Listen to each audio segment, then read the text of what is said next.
15 నిమిషాల road show, గంట పాటు సభ. అమరావతి పర్యటన షెడ్యూల్. ప్రధాని నరేంద్ర మోదీ అమరావతి పర్యటన షెడ్యూల్ ఖరారైంది. ప్రధాని 2వ తేదీ మధ్యాహ్నం 3 గంటలకు గన్నవరం విమానాశ్రయానికి చేరుకుంటారు.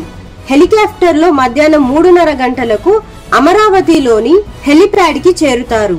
అక్కడ నుంచి ప్రధాన వేదిక మేరకు 1.1 కిలోమీటర్ల మేర రోడ్ షోలో పాల్గొంటారు. 15 నిమిషాల పాటు రోడ్ షో ఉంటుంది. 3:45 నుంచి 4 గంటల వరకు అమరావతి పెవిలియన్ ను సందర్శిస్తారు. సాయంత్రం 4 గంటల నుంచి 5 గంటల వరకు సభ జరుగుతుంది.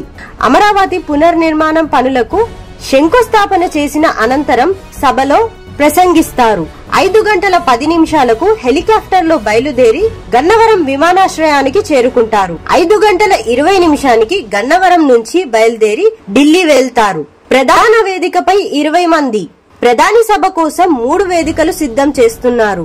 ప్రధాన వేదికపై ప్రధాని మోదీ, ముఖ్యమంత్రి చంద్రబాబు, ఉప ముఖ్యమంత్రి పవన్ కళ్యాణ్ తో సహా మొత్తం 20 మంది ఆసీనులవుతారు. మిగతా వివిఐపీల కోసం మరో వేదిక ఏర్పాటు చేస్తారు. దీనిపై 100 మంది ఉంటారు.